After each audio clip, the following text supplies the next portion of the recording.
অস্থিতিশীলতা বিনাশে কর্মরত কিছু দেশি বিদেশি চক্রেরও ইন্ধন রয়েছে বলে ধারণা করা হয়।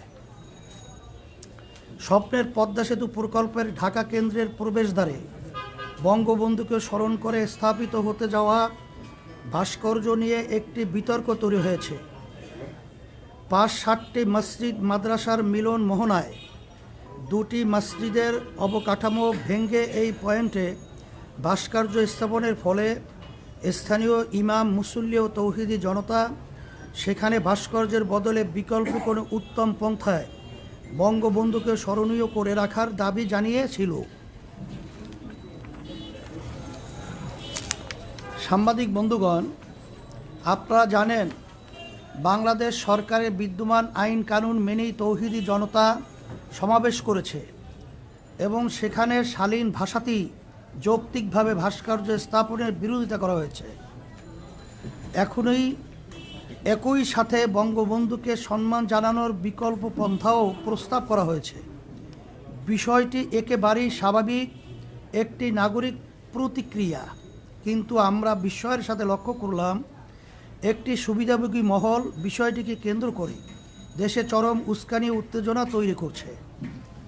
সরকার যেখানে প্রতিবাদ সমাবেশের অনুমতি দিয়ে যৌক্তিক আলোচনা ও মতামতের পরিবেশ সংযমের সাথে বজায় রেখেছে, সেখানে জনবিচ্ছিন্ন সুবিধাভোগী শ্রেণীটি ওলামায়ে কেরামকে সন্ত্রাসী ভাষায় গালিগালাজ করছে, ঢালাওভাবে অপবাদ দিচ্ছে, মাহফিলের মতো চিরায়ত ধর্মীয় সংস্কৃতিকে উগ্রপন্থায় প্রতিহত করার ঘোষণা দিচ্ছে, রাজপথে সন্ত্রাসী কায়দায় উগ্র বক্তব্য স্লোগান দিচ্ছে, প্রকাশ্যে আলেম সমাজকে মারধর, অপমান, এমনকি তাদের প্রাণনাশের হুমকি দিচ্ছে। এখনও পরিস্থিতিতে আমরা পরিষ্কার করে জানাচ্ছি যে ওলামায়ে কেরামের দাবির মধ্যে মরহুম বঙ্গবন্ধুর প্রতি কোনো বিদ্বেষ ছিল না, অসম্মানও ছিল না, বরং বিষয়টি ছিল দেশের প্রায় 90% জনগণের বোধ বিশ্বাসের সাথে সাংঘর্ষিক মূর্তি স্থাপন না করে অন্য কোনো পন্থায় তাকে স্মরণ করার দাবি, যা অনেকটা মুসলিম রাষ্ট্রনায়ককে ইসলামের আলোকে দাফন কাফন না করে বিধর্মীয় পন্থায় তার শেষকৃত্য করার মতোই নিন্দনীয় কাজ। আলেম সমাজ ও সাধারণ মুসলিম ধর্মপ্রাণ জনগণ এক্ষেত্রে সরকারের কাছে নিজেদের প্রাণের আকুতি তুলে ধরতেই পারে। মানা না মানা কর্তৃপক্ষের দায়িত্ব। এই যৌক্তিক দাবিকে কেন্দ্র করেই তারা দেশের দীর্ঘদিনের লালিত মূর্তিপ্রীতি ও বিজাতীয় চেতনার বহিঃপ্রকাশ ঘটিয়েছে।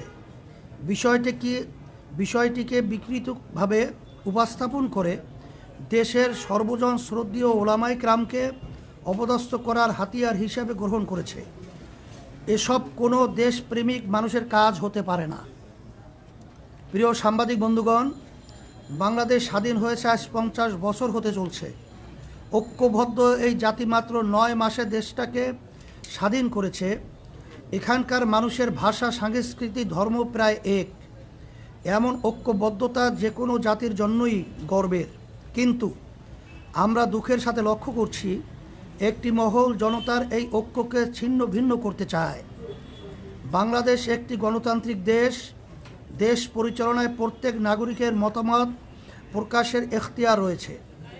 সরকারের কোনো সিদ্ধান্তের গঠনমূলক সমালোচনা ও বিরোধিতা সভ্য সমাজের একটি বৈশিষ্ট্য, কিন্তু বর্তমান ক্ষমতাসীন সরকারের কোনো কাজের সংশোধনমূলক পরামর্শ প্রদান, গঠনমূলক সমালোচনা বা বিরোধিতা করলেই চিহ্নিত মহলটি পাকিস্তানপন্থী, রাজাকার, আলবদর, সাম্প্রদায়িক, মৌলবাদী ইত্যাদি বলে ভিন্নমত পোষণকারীদের প্রতি হামলে পড়ে।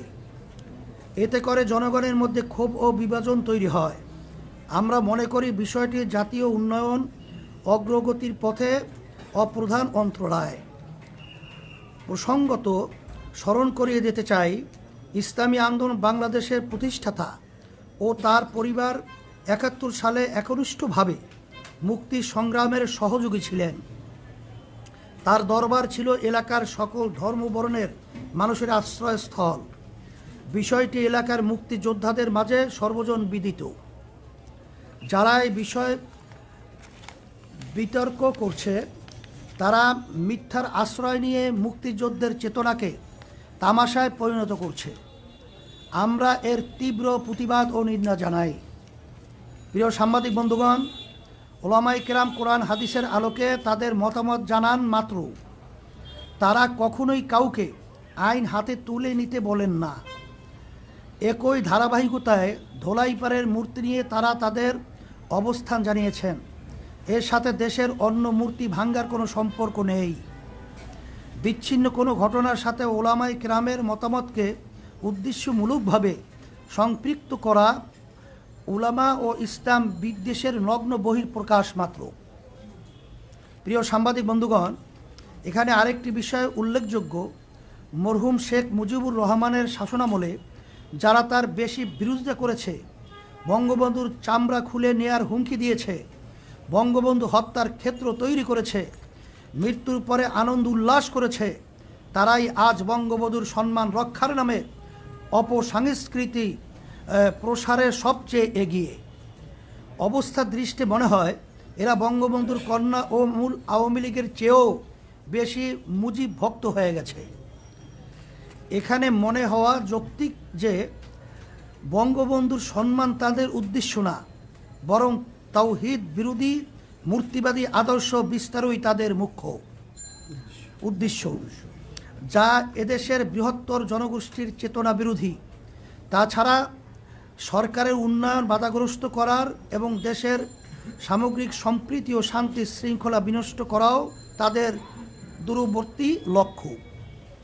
প্রিয় সাংবাদিক বন্ধুগণ, ভাস্কর্য মূর্তি ইস্যুতে চরম উস্কানির মুখেও দেশের শান্তি ও স্থিতিশীলতা বজায় রাখার স্বার্থে ইসলামী আন্দোলন বাংলাদেশ সীমাহীন ধৈর্যের পরিচয় দিয়ে এসেছে। কিন্তু এরই মাঝে গতকাল মুক্তিযুদ্ধ মঞ্চ নামের একটি ভুইফোর সংগঠন ইসলামী আন্দোলন বাংলাদেশের সিনিয়র নায়েবে আমির মুফতি সৈয়দ মোহাম্মদ ফয়জুল করিমের নামে একটি জঘন্য মিথ্যা মামলা দায়ের করেছে। সঙ্গে আরও দুইজন বিশিষ্ট আলেম আল্লামা জুনায়েদ বাবুনগরী ও মাওলানা মামুনুল হকের নামেও মিথ্যা মামলা দায়ের করা হয়েছে। আমরা বিষয়টিকে রাজনৈতিক ইস্যু মনে করিনি, যে কারণে ধৈর্যের সাথে পরিস্থিতি পর্যবেক্ষণ করেছি মাত্র। আমরা আমাদের দলীয় ব্যানারে বা কোনো সহযোগী সংগঠনের ব্যানারে কোনো কর্মসূচিও দেইনি। উগ্রবাদী শক্তি ও তাদের উচ্ছৃঙ্খল সহযোগীরা আমাদের নীরবতাকে দুর্বলতা ভেবেছে। আমি সরকারকে এসব অন্যায় সীমালঙ্ঘনকারীদের নিবৃত্ত করার অনুরোধ জানাই ও ক্ষমতাধীন সরকার এবং তাদের সুবিধাভোগী উগ্র সমর্থকদের সতর্ক করে বলতে চাই, এদেশের ধর্মপ্রাণ সাধারণ মুসলমানরা আজ ঐক্যবদ্ধ। শান্তিপ্রিয় ধর্মপ্রাণ মানুষের ধৈর্যেরও একটা সীমা আছে। আমরা অনেক অপমান সহ্য করেছি। সরকার যদি তাদের সুবিধাভোগী উগ্র সমর্থক এবং দেশের বিরুদ্ধে ষড়যন্ত্রকারী শক্তিগুলোর বাড়াবাড়ি ও উস্কানিমূলক কর্মকাণ্ড বন্ধ করতে ব্যর্থ হয়, তাহলে সাধারণ দেশপ্রেমিক জনতা ও ধর্মপ্রাণ মানুষ তাদের বিরুদ্ধে প্রতিরোধ গড়ে তুলতে বাধ্য হবে। প্রিয় সাংবাদিক বন্ধুগণ, মূর্তি বা ভাস্কর্য নিয়ে বিরাজমান পরিস্থিতিকে আমরা দেশ বিরোধী অপশক্তির চক্রান্ত আকারে দেখছি। আমরা মনে করছি ওরা বাংলাদেশের মানুষের ঐক্য বিনষ্ট করে ভিনদেশি এজেন্ডা বাস্তবায়ন করতে চায়, সামাজিক ও ধর্মীয় অস্থিতিশীলতা তৈরি করতে চায়। এ বিষয়টিতে সরকারের অবস্থান নিয়েও আমরা হতাশ। সাধারণ মানুষের নিয়মতান্ত্রিক একটি দাবিকে কেন্দ্র করে যখন কুচক্রী মহল দেশে ওলামাদের বিরুদ্ধে উগ্রতা ছড়াচ্ছে, তখন তারা তা দমন না করে আরও উৎসাহ দিচ্ছে। আমরা মনে করি তাদের এই ভূমিকা বরং বন্ধুকে ছোট করছে, তার সম্মানকে মানুষের চেতনার সাথে সাংঘর্ষিক অবস্থানে ঠেলে দিয়েছে, অথচ এর কোনো দরকার ছিল না। জনগণ মনে করছে সরকার তাদের ব্যর্থতা, দুর্নীতি এবং অনিয়ম আড়াল করতেই এই অপকৌশলের আশ্রয় নিয়েছে। পরিশেষে আজকের সংবাদ সম্মেলন থেকে আমরা ইসলামী আন্দোলন বাংলাদেশের সিনিয়র নায়েবে আমির, দেশের বিশিষ্ট রাজনৈতিক ও ধর্মীয় ব্যক্তিত্ব মুফতি সৈয়দ মোহাম্মদ ফয়জুল করিম, আল্লামা জুনায়েদ বাবুনগরী এবং মাওলানা মামুনুল হক এর মিথ্যা মামলা প্রত্যাহারের দাবি জানাচ্ছি। পাশাপাশি যারা দেশের ওলামা সমাজকে এবং সম্মানিত ধর্মীয় ব্যক্তিদেরকে অশালীন ভাষায় গালিগালাজ করে, কটূক্তি করে, ব্যঙ্গ কার্টুন প্রকাশ করে, অপমান অপদস্থ করে প্রাণনাশের হুমকি দেয়, সংঘাত মারামারি ও মল্লযুদ্ধের আহ্বান জানায়, তাদের বিচারের আওতায় এনে শাস্তির দাবি করছি। আমরা আশা করছি সরকার আমাদের যৌক্তিক দাবি মেনে নিয়ে দেশকে অস্থিতিশীল পরিস্থিতির হাত থেকে রক্ষা করার উদ্যোগ গ্রহণ করবে। আর সরকার যদি ষড়যন্ত্রকারীদের নিয়ন্ত্রণে ব্যর্থ হয়, তাহলে ইসলামী আন্দোলন বাংলাদেশ নিজেদের নিরাপত্তা, মর্যাদা, মত প্রকাশের স্বাধীনতা ও নাগরিক অধিকার রক্ষার প্রয়োজনেই দেশের জনগণকে সঙ্গে নিয়ে বৃহত্তর কর্মসূচি দিতে বাধ্য হবে। আবারও সবাইকে আন্তরিক ধন্যবাদ জানিয়ে শেষ করছি। আল্লাহ হাফেজ। সবাইকে ধন্যবাদ। প্রিয় সাংবাদিক বন্ধুগণ, এই লিখিত মোহতারাম আমিরের লিখিত বক্তব্যের আলোকে যদি আপনাদের কোনো প্রশ্ন থাকে তাহলে প্রশ্নগুলো দয়া করে উপস্থাপন করুন। আমার নাম নোমান, সিদ্দিকে বলছি, কানাডায় পড়ে গেছি। আমার প্রশ্ন হলো ভাই কোন পত্রিকা আপনি কোন পত্রিকা জি আমার প্রশ্ন হলো স্বাধীনতা বঙ্গবন্ধু শেখ মুজিবুর রহমান সাহেব আমাদের সংবিধানের অবিচ্ছেদ্য অংশ বলে সরকার দাবি করছেন এবং মনে করছেন। আর ভাস্কর্য বিরোধী আন্দোলন যে আপনার প্রতিবাদ প্রতিহত করার চেষ্টা করছেন, সেটা সংবিধানের স্পষ্ট লঙ্ঘন বলে সরকার দাবি করছে। এই বিষয়ে আপনাদের বক্তব্য কি? এটা আমরা ইসলামী আন্দোলন বাংলাদেশ পরিষ্কারভাবে আমরা আজকে আমাদের লিখিত বক্তব্যে কথাটা পরিষ্কারভাবেই আসছে। তারপরেও যেহেতু আপনি প্রশ্ন করছেন, ইসলামী আন্দোলন বাংলাদেশ আমরা ইসলাম নীতি আদর্শ লালন করি। ভাস্কর্য এবং মূর্তির ব্যাপারে ইসলাম কি সমাধান দিয়েছে, শরিয়াত, কোরআন এবং হাদিস কি সমাধান দিয়েছে, বাংলাদেশের সকল উল্লেখযোগ্য হক্কানি ওলামাই কেরাম একত্রিত হয়ে ইসলামের যে এ ব্যাপারে যে সিদ্ধান্তগুলো তাদের মতামত প্রকাশ করেছে, এটা যদি সংবিধানের সাথে সাংঘর্ষিক আমি মনে করি না। কারণ বাংলাদেশ সরকার তার নির্বাচনের আগে তার নির্বাচনী ইশতেহারে প্রকাশ করেছেন যে সে যদি সরকার যদি গঠন করতে পারে, তারা যদি বিজয় লাভ করে, তারা ইসলাম বিরোধী, শরিয়া বিরোধী কোনো আইন পাশ করবে না। বিধায় তার কথাকেই আমরা সমর্থন হিসাবেই ইসলামের নীতি আদর্শ, ভাস্কর্য, মূর্তি এটার ব্যাপারে কি সিদ্ধান্ত, এটাই আমরা আমাদের ইসলামী দৃষ্টিতে আমাদের মতামত প্রকাশ করেছি। বিষয়টা হচ্ছে কুষ্টিয়াতে মূর্তি ভাঙা হয়েছে। আমি আমিন সময় টিভি থেকে বলছি। কুষ্টিয়াতে যে মূর্তি ভাঙা হয়েছে এই বিষয়ে আপনাদের সমর্থন আছে কি নাই? আর এ ব্যাপারে আমরা পরিষ্কারভাবে আজকে আমাদের লিখিত বক্তব্যে আমরা কথাটা উল্লেখ করেছি যে আমরা শুধুমাত্র ইসলামের দৃষ্টিতে ভাস্কর্য মূর্তির ব্যাপারটা পরিষ্কারভাবে আমরা ইসলামের দৃষ্টিতে মতামত প্রকাশ করেছি। কিন্তু মূর্তি ভাঙ্গা বা কাউকে উস্কিয়ে দেওয়া বা মূর্তি ভাঙ্গার ব্যাপারে কোনো মতামত আমরা প্রকাশ কোনো ওলামায়ে কেরাম করেন নাই, আমরাও করি নাই, এবং আইন শৃঙ্খলা আমরা হাতেও তুলে নিইনি। একটা ব্যাপার জানতে চাই, এই মূর্তি ভাঙাটা আপনার কাছে কি মনে হয়, এটা কি ঠিক হয়েছে নাকি ঠিক হয়নি? মূর্তি ভাঙ্গার ব্যাপারে আমরা পরিষ্কারভাবে আজকেও বলেছি, যদি এ ধরনের কেউ উদ্দেশ্য প্রণোদিতভাবে এ ধরনের আচরণ করে থাকে, এটা সম্পূর্ণ নিয়ম বহির্ভূত এবং এটা উদ্দেশ্য প্রণোদিত। এবং সাথে সাথে সরকারকে বলবো যে এটা সঠিক তদন্তের মাধ্যমে যে আসলে মূলত আমরা বিষয়টাকে যে বিভিন্ন কায়দায় যে সিসি ক্যামেরা রয়েছে তার যে ধরনটা আমরা লক্ষ্য করছি, এটা আমাদের কাছে প্রশ্নবিদ্ধ। এটা সঠিক ভাবে তারা তদন্তের মাধ্যমে দোষীদের ব্যাপারে তারা ব্যবস্থা নেবে, এটা আমরাও সমর্থন করি। আমার নাম হচ্ছে মোস্তফা মল্লিক, আমি চ্যানেলের বিশেষ প্রতিনিধি। আপনি একটা জায়গায় বলেছেন যে চক্রান্ত আকারে আপনারা দেখছেন এবং এটা বলছেন যে তারা ভিন দেশে এজেন্ডা বাস্তবায়ন করতে চায়। আপনার এই তৃতীয় পক্ষ শক্তিটাকে কাকে বোঝাচ্ছে? এটা আপনারা তালাশ করে বের করে নেবেন। তবে আমরা আজকে তাদের যে লক্ষ্য উদ্দেশ্য, তারা অনেক সময় সরকারের কার্যক্রমকেও তারা সমালোচনা করে। তারা কি কোনো দেশকে বুঝাচ্ছে না কোনো গোষ্ঠীকে বুঝাচ্ছে? এটা কোনো গোষ্ঠীকে, যেমন নাকি আমরা এখানে আমরা দেশ, ওবায়দুল গোষ্ঠী, কাদের সহ, উভয়টাকে বোঝাই। ওবায়দুল কাদের আমাদের বর্তমানে আওয়ামী লীগের সেক্রেটারি জেনারেল, সে বিভিন্ন এই ধরনের সংগঠন যারা নাকি উস্কানিমূলক এবং বিশৃঙ্খলা সৃষ্টির জন্য তারা কার্যক্রম পরিচালনা করছে, ভুইফুর হিসাবে তাদেরকে আখ্যা দিয়েছে। আমরা আমাদের বক্তব্য সেই ধরনের কথাটাই আমরা আজকে উল্লেখ করেছি। আপনাদের যে বৃহত্তর কর্মসূচির কথা বললেন, বৃহত্তর কর্মসূচি, কি ধরনের কর্মসূচি আপনারা দিতে পারছেন?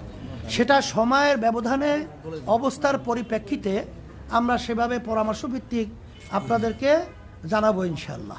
আসলে এখানে একটা কথা স্পষ্ট করতে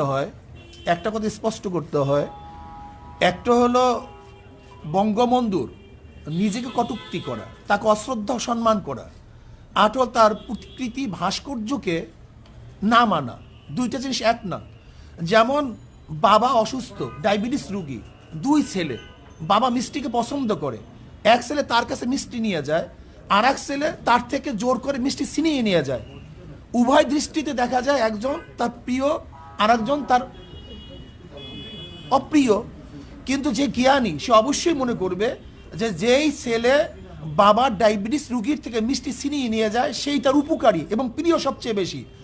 আমরা মনে করি বঙ্গবন্ধু শেখ মুজিবুর রহমান একজন মুসলমান, তার মাথায় টুপি, তার বাবার মাথায় টুপি, তার বাবার দাড়ি, বড় বড় দাড়ি। যারা আজকে বঙ্গবন্ধু সেই টুপিকে কোনো কুকুরের মাথায় দেয়, তারা বঙ্গবন্ধু শ্রদ্ধা করে না। আজকে তার দাদার দাড়িকে, বাবার দাড়িকে যারা অশ্রদ্ধা করে, তারা বঙ্গবন্ধু শ্রদ্ধা করে না। আর মনে রাখতে হবে, বঙ্গবন্ধু এদেশ ছিল না, এরা ছিল অনেক দূরের। এদেশে আসছে কেন, ইরাক থেকে কেন আসছে, তাদের ইতিহাস জানতে হবে। বঙ্গবন্ধুর পরিবার ইরাকের, বিদেশি, অনেক আগে এখানে আসছে ধর্ম প্রচার করার জন্য। তারা জাতিগতভাবে ধার্মিক, তার বাবা ধার্মিক, তার দাদা ধার্মিক, তার সমস্ত গোষ্ঠী ধার্মিক। খোদ বঙ্গবন্ধু কে বলেছেন, এদেশের ডাকাতরা, চোরেরা সব কিছু নিয়ে গেছে, কিন্তু ইমানদার লোক আমরা বেঁচে আসি, ইমানের সাথে তাদের মোকাবেলা হবে। এটা বঙ্গবন্ধু নিজের বক্তব্য। তিনি কি বলেছেন, ইনশাআল্লাহ আমি বিজয় হব। কাজী যারা বঙ্গবন্ধুকে নাস্তিক বানাবার চক্রান্ত করতেছে, যারা বঙ্গবন্ধুর চামড়া দিয়ে ঢুকঢুকি এবং জুতা বানাবার বক্তব্য দিয়েছে, আজকে আমরা দেখছি তারাই আজকে এই মুক্তিযোদ্ধা মঞ্চ হিসাবে, তার আপন হিসাবে তারা স্বীকৃতি পাইতেছে। আমি মনে করি এটা ভিন দেশীয় এক এজেন্ডা বাস্তবায়ন করতে চায়। যারা এই দেশ দখল করার ওখান থেকে হুমকি দেয়, তারই এজেন্ডা বাস্তবায়ন করতে চায় এরা হয়তো। আপনাদের বিরুদ্ধে সবচেয়ে বড় অভিযোগ যে আপনারা এতদিন এই ভাস্কর্য মূর্তি নিয়ে কোনো ধরনের কথা বলেন। কে বলছে? আপনারা শুরু করেছেন এবং একটি বিএনপি আপনাদের কর্ণকুহুরে যায় নাই, বা গেলেও আপনারা চুপ ছিলেন। আমরা থেমিস মূর্তির বিরুদ্ধে আন্দোলন করেছি। আমরা ময়মনসিংহের উলঙ্গ, আপনি দেখেন ময়মনসিংহে যেই মূর্তি স্থাপন করা হয়েছে টিচার ট্রেনিং ইনস্টিটিউটের সামনে, কোনো ভদ্র, কোনো জ্ঞানী, কোনো বিবেকবান মানুষ এই মূর্তিকে গ্রহণ করতে পারে না, মানতে পারে না। কিন্তু বিবেকবান মানুষ আজকে সেটা প্রতিবাদ করে না। আমি মনে করি বঙ্গবন্ধু একজন মুসলমান, আমরা তাকে মহাব্বত করি, আমরা তাকে ভালোবাসি, তার কবরে আযাব না হোক এই চেষ্টা আমরা করি। শুধু জিয়াউর রহমান কেন, আমার বাবার মূর্তিকে আমি পছন্দ করি না, আমার দাদার মূর্তিকে আমি পছন্দ করি না। জনাবে মুহাম্মদ রাসূলুল্লাহ সাল্লাল্লাহু আলাইহি ওয়াসাল্লামকে সবচেয়ে মুসলমান বেশি মহাব্বত করে, জীবনের চেয়ে বেশি মহাব্বত করে। কিন্তু কই, সে দুনিয়া থেকে বিদায় হওয়ার পরে তার মূর্তি স্থাপন কেন করা হয় নাই? কাজে ইসলামের দৃষ্টিতে ভাস্কর্য স্থাপন করা এরা মহাব্বতের বহিঃপ্রকাশ নয়, বরং যে তাকে মহাব্বত করে, কবরে শান্তি দিতে চায়, তাকে জান্নাতে পৌঁছাতে চায়, সে তার ভাস্কর্য করবে না। যেমন বর্তমান আমাদের মাননীয় প্রাইম মিনিস্টার, তাকে যারা মহাব্বত করে, আমি মনে করি সেও দুনিয়া থেকে বিদায় হওয়ার পরে তার ভাস্কর্য করাটা তার জন্য মহাব্বতের বহিঃপ্রকাশ হবে না, বরং তাকে ঘৃণা প্রকাশ করাই এইটি হবে তার আসল বহিঃপ্রকাশ। রাজনীতি কোনো উদ্দেশ্য আছে কিনা? প্রশ্নই আসে না। এই বিষয়ে একটা ছোট্ট প্রশ্ন, আমি আরাফাত সিদ্দিকী এটি নিউজে কাজ করি। আপনারা বলছেন যে আপনারা সরকারের কাছে আপনাদের বক্তব্য, মুসলমানদের বক্তব্যটা তুলে ধরেছেন, তাদের দাবিটা তুলে ধরেছেন। সেই দাবিটা তুলে ধরতে তো প্রধান প্রধানমন্ত্রীর কাছে আপনারা সরাসরি যেতে পারতেন, কোনো স্মারক আমাদের দেশের প্রক্রিয়া এইভাবে, আমাদের দেশের প্রক্রিয়া দাবি, সরকারের কাছে দাবি জানাবার প্রক্রিয়া হলো জনসাধারণকে সামনে নিয়ে তাদের বক্তব্য উপস্থাপন করা। এইটি আমাদের দেশের প্রক্রিয়া, গণতান্ত্রিক রাষ্ট্রের পদ্ধতি প্রক্রিয়া এইভাবেই হয় দাবি জানাবার। আমি ইরশাদ হাসান, নিউজ 24 এ কাজ করি। যে সংগঠনগুলোর কথা বলছেন বা যারা আপনাদের সাথে মামলা করেছেন, তাদের দাবি হচ্ছে যে ভাস্কর্য এবং মূর্তি এক নয়, এবং গেল কয়েকদিন ধরে এই ধরনের বক্তব্য আমরা গণমাধ্যমে পাচ্ছি। তো আসলে আপনাদের কাছে এটা দেখেন, আমি একটুখানি এটার সাথে একটু যুক্ত করতে চাই যে সরকার মানে যাদের পক্ষ থেকে মামলাগুলো করা হয়েছে কিংবা যারা এই যে আপনাদের বিরোধিতা করছে, তারা বলার চেষ্টা করছে যে শুধুমাত্র বাংলাদেশেই না, পৃথিবীর বিভিন্ন ইসলামী দেশেও নানান ধরনের ভাস্কর্য তৈরি হয়েছে এবং সেগুলো তাদের ঐতিহ্যকে লালন করছে। সুতরাং ভাস্কর্য এবং মূর্তি এক নয়, এবং ভাস্কর্য আসলে শরীয়ত বিরোধী নয়, এবং যারা ভাস্কর্য বিরোধিতা করছে তারা ধর্মের অবদানটা দিচ্ছে। আপনাদের যুক্তিটা বলুন। ব্যাস, আলহামদুলিল্লাহ, কত সহজ। যদি তারা ভাস্কর্য স্থাপন করে, মূর্তি স্থাপন করবে না, যদি এটা সরকারের আন্তরিকতা হয়, তাহলে এখন প্রমাণ করা দরকার ভাস্কর্য মূর্তি এক কি এক না। যদি এক না হয় তাহলে দ্বিতীয় প্রশ্ন আসবে, আর যদি এক হয় তাহলে তারা ফিরে আসবে। আমি প্রশ্ন করতে চাই, যারা মূর্তি স্থাপন করে তাদেরকে কি বলা হয়? ভাস্কর বলা হয়। আর যারা ভাস্কর্য স্থাপন করে তাদেরকে বলা হয়, তাদের ভাস্কর বলা হয়। সহজ কথা। মূর্তি স্থাপন, মূর্তি যে বানায় তাকেও ভাস্কর বলা হয়, যে ভাস্কর বানায় তাকেও ভাস্কর বলা হয়। গতকালকেও যে বঙ্গবন্ধুর যে কুষ্টিয়ায় মূর্তি ভাঙা হয়েছে, বা আপনারা যেটা বলেন ভাস্কর্য ভাঙা হয়েছে, কলকাতার অনলাইন পত্রিকায় নিউজ হয়েছে যে বাংলাদেশে বঙ্গবন্ধুর মূর্তি ভাঙায় নিয়ে উত্তেজনা তৈরি হয়েছে। এবং কলকাতা আনন্দবাজার পত্রিকা সহ অনেক পত্রিকার আমাদের কাছে রেফারেন্স আছে যে সেখানে মহাত্মা গান্ধীর যে ভাস্কর্য এটাকে মূর্তি বলা হয়েছে, এবং লেনিনের যে ভাস্কর্য এটাকে মূর্তি বলা হয়েছে, বিবিসিতে বলা হয়েছে। লেনিনের 100 বছর পূর্তিতে আনন্দবাজার সেটা সম্পাদকীয় করেছে, তাই না? এবং সেই যে বিভিন্ন জাদুঘরে প্রিয়াঙ্কা চোপড়া এবং এই যে শ্রীদেবী, তাদের মূর্তি স্থাপন করা হয়েছে, এটাকে মূর্তি বলা হয়েছে। তো পূজা করে না কেউ, তো ভাস্কর্য। শোনো, স্পষ্ট ইসলামের দৃষ্টিতে আমি পরিষ্কারভাবে বলতে চাই, একটা হলো ভাস্কর্য বা মূর্তি স্থাপন করা, আর সেটাকে পূজা করা। যদি কেউ মূর্তিকে পূজা করে সেটা শিরক হবে, আর স্থাপন করে হারাম হবে, নাজায়েজ হবে। যেমন কেউ যদি মদ পান করে হারাম হবে, কেউ যদি জায়েজ মনে করে বেঈমান হবে, কুফুর হবে। কেউ নামাজ না পড়লে ফাসেক হবে, কেউ অস্বীকার করলে কাফের হবে। ঠিক কেউ মূর্তি স্থাপন করলে এটা হারাম হবে, নাজায়েজ হবে। কেউ সেখানে সেজদা করলে, তার কাছে আরাধনা করলে সেটা শিরক হবে। একই জিনিস।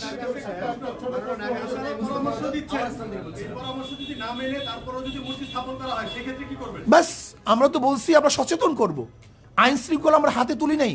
ইসলামী আন্দোলন বাংলাদেশ আজ পর্যন্ত আইন শৃঙ্খলা হাতে তুলে নেই। আমাদের কাজ হলো সতর্ক করা, পরামর্শ দেয়া, তাদেরকে জানিয়ে দেওয়া, অন্যায় প্রতিবাদ করা। আপনাদের এই প্রশ্নের উত্তরগুলো অনেকটাই আমাদের লিখিত বক্তব্য চলে আসছে। জি জি জি। প্রশ্নটি হলো যে ভাস্কর্য ভাঙ্গার আন্দোলন নিয়ে বা বর্তমানে কিছু বক্তব্যকে ঘিরে দেশের 3 জন আলেমের নামে রাষ্ট্রদ্রোহ মামলা হয়েছে, সেখানে আপনিও আছেন। এই বিষয়টা এখানে এসেছে। আমার প্রশ্ন হলো, রাষ্ট্রদ্রোহী মামলা হয়েছে আপনার নামে, আপনার প্রতিক্রিয়া কি ব্যক্তিগতভাবে? আসলে রাষ্ট্রদ্রোহ মামলা হয় নাই, প্রক্রিয়া আছে। রাষ্ট্রদ্রোহ মামলা হওয়ার জন্য যে পদ্ধতি পন্থা, সেটা তার প্রক্রিয়া আছে। আমি মনে করি এটা আমাদের উপর অবিচার করা হয়েছে। আমরা রাষ্ট্রদ্রোহ কোনো কাজ করি নাই, বরং যদি এই মামলা আমাদের বিরুদ্ধে হয় তাহলে আমি মনে করবো অবৈধভাবে আমাদের উপর জুলুম করা হয়েছে। সরকার আমাদের উপর জুলুম করছে, এবং জনগণের কাছে আমরা এটা উপস্থাপন করব, জনগণ এই বিচার করবে। আচ্ছা, এই দেশে অনেক ধর্মের লোক বসবাস করে, ইসলাম ধর্মের বাইরেও অনেক লোক, কিন্তু আপনাদের এইসব যারা অনেক সময় তাদের ধর্মীয় বিধান অনুযায়ী মূর্তিকে তারা হয়তো পূজা করে, তো আপনাদের এই বক্তব্যের পরে যে বাংলাদেশের যে একটা অসম্প্রদায়ের চরিত্র, সেটা কি কোনো রকম আঘাত আসবে কিনা, কিংবা অন্য ধর্মের প্রতি প্রশ্নই আসে না। আমাদের আজকে বক্তব্য আপনি শুনছেন, ইসলামের নীতি আদর্শ এবং দৃষ্টি, এটা আমরা পরিষ্কার বলছি। কোনো ধর্মের উপরে, তাদের কার্যক্রমের উপরে ইসলাম কোনো জিনিস চাপিয়ে দিয়ে বাধ্য করা হয় নাই। এটা পরিষ্কার আমাদের আজকে বক্তব্য লেখা। শ্রদ্ধাভাজন আমার সাংবাদিক বন্ধুগণ, যদি ইসলাম মূর্তি ভাঙ্গার আদর্শ লালন করত, বিজাতীয়দের মূর্তি যারা পূজা করে লালন করত, তাহলে পাক উপমহাদেশে 800, 750 বা 900 বছর পর্যন্ত মুসলমান শাসক হওয়া সত্ত্বেও এদেশে মূর্তি থাকে কিভাবে? কিন্তু কোনো মূর্তি তো ভাঙ্গা হয়নি। হুজুর, আপনি ভাস্কর্যের যে ব্যাখ্যাটা দিয়েছেন, ভাস্কর্যে যদি প্রাণীর ছবিটা থাকে তাহলে সেটাই তো আসলে ইসলামের জন্য হারাম। এবং সেই সঙ্গে ইসলামের সঙ্গে আপনাদের বক্তব্য কিসের জন্য? চিত্রকর যারা ছবি আঁকেন তারাও তো আসলে হারাম কাজ করছেন, তারাও তো আসলে নিকৃষ্টতম জায়গায় লিপ্ত হবেন। তো আমার প্রশ্ন যে বঙ্গবন্ধুর অনেকদিন ধরে তো চিত্রাঙ্কন প্রতিযোগিতা হচ্ছে, বঙ্গবন্ধুর ছবি আঁকা হচ্ছে, আপনারা তো আচ্ছা আমি একটা কথা বলি, আমরা তো বলছি শোনে আসলে না, আমরা বলছি আগেই এর থেকে এর প্রতিবাদ আমরা আগেই করছি। হুট করে হলো কিভাবে? এদেশে হাজারো খুন হয়েছে, কিন্তু সিনা খুন হওয়ার পরে সেটা আলোচনায় চলে আসছে। এদেশে হাজারো ধর্ষণ হয়েছে, কিন্তু লক্ষ্মীপুরে ধর্ষণ হওয়ার পরে আলোচনায় চলে আসছে। এদেশে হাজারো খুন হয়েছে, আবরার হত্যা হওয়ার পরে সেটা আলোচনায় চলে আসছে। কাজী সব জিনিস সবসময় আলোচনা আসে না। কিন্তু আমি প্রশ্ন করতে চাই, শুধু একটা কথা বলতে চাই যে আজকে যারা আলেমদের বিরুদ্ধে অপবাদ দিচ্ছে, এদের চরিত্র কি? ধর্ষণের সেঞ্চুরি এরা পালন করছে। যারা ধর্ষণের সেঞ্চুরি পালন করছে তারা আলেমের বিরুদ্ধে অপবাদ দিচ্ছে। যাদের ট্রাঙ্কের মধ্যে বাচ্চা পাওয়া যায় তারা আলেমদের বিরুদ্ধে অপবাদ দিচ্ছে। যারা ধর্ষণ করাবার হাজার মানুষকে হত্যা করছে, আমাদের মা বোনদেরকে হত্যা করেছে, তারা আজকে আলেমদের বিরুদ্ধে চরিত্রে অপবাদ দিচ্ছে। আমি মনে করি সুই চালন যদি সুইকে বলে তোর পিছনে ছিদ্র, এইটা সেই অবস্থায় পুষতে যারা এদেশে ধর্ষণ, লুট, তরাস, খুন, গুম যারা সেঞ্চুরি পালন করছে তারা আজকে আমাদেরকে বলতেছে আমরা দেশদ্রোহী, আমাদেরকে মল্লযুদ্ধের জন্য আহ্বান করতেছে। আমরা তাদের সাথে মল্লযুদ্ধ করতে চাই না। তো হুজুর, আপনারা তো নানান বিষয় নিয়ে সবসময় সোচ্চার থাকেন। মাদ্রাসায় যে ছাত্র নির্যাতন হয় সেই বিষয় নিয়ে আপনারা 100 বার বলতেছি, আমরা 100 বার বলতেছি, যেখানে অপরাধ আছে তার বিরুদ্ধে আমরা করি, কিন্তু অপরাধ চাপিয়ে দেয় মন্দিরের মধ্যে, গির্জার মধ্যে। শুধু তাই না, আজকে দেখেন আপনি যে আমরা তো এইটার প্রতিবাদ করি, বরং যারা এইটার সমকামীর আইন পাশ করার জন্য যারা বারবার উত্থাপন করছে আমরা তাদের বিরোধিতা করছি। কাজে এইটার বিরোধিতা আমরা। শুধু তাই নয়, আজকে দেখেন হুমায়ুন আহমেদের ঘেটো ছেলে কমলা, ঘেটুপুত্র কমলা, এই ঘেটুপুত্র কমলার এই সিনেমার মাধ্যমে, নাটকের মাধ্যমে এইটা তো গোটা দুনিয়ার মধ্যে ছড়িয়ে দেওয়ার অপচেষ্টা তারা করছে। কাজে এই অপবাদ তো তাদের উপরে আসবে, এটা আমাদের উপরে আসবে কেন? যেটা আমরা সবসময় হারাম বলতেছি, নাজায়েজ বলতেছি, সর্বোচ্চ ঘৃণার জিনিস মনে করতেছি। কাজে আমি মনে করি দেশ যেহেতু নষ্ট হয়ে গেছে, দেশ যেহেতু ধ্বংস হয়ে গেছে, কাজে এর কিছু আচরণ সব জায়গায় লাগতে পারে, এটা বিচ্ছিন্ন ঘটনা, কিন্তু তার উপরে জাতির কোনো অপবাদ। আল্লাহ পাক আমাদের সবাইকে কবুল করে না আপনারা উপস্থিত হওয়ার কষ্ট করায় শুকরিয়া আদায় করছি। এবং মেহমানদারি আর আপনারা মেহমানদারি আপনাদের জন্য ব্যবস্থা রাখা হয়েছে। আশা করি আমরা আপনাদের মেহমানদারি আপ্যায়ন আপনারা গ্রহণ করবেন। আর আপনাদের আজকে ওয়ালাইকুম সালাম, সকলকে ধন্যবাদ জানাই। আজকে আপনারা আন্তরিকভাবে যে সুন্দর পরিবেশ তৈরি করেছেন, আপনাদেরকে অসংখ্য ধন্যবাদ। আজকে সাংবাদিক সম্মেলন কার্যক্রম আনুষ্ঠানিক এখানেই সমাপ্ত হলো। সম্মানিত সাংবাদিক বন্ধুগণ, আপনাদের জন্য সামান্য আপ্যায়নের ব্যবস্থা আছে, আপনারা দয়া করে অনুগ্রহ করে তা গ্রহণ করুন। আমাদের স্বেচ্ছাসেবক ভাইরা সব সাংবাদিক ভাইদের কাছে নাম বলবেন।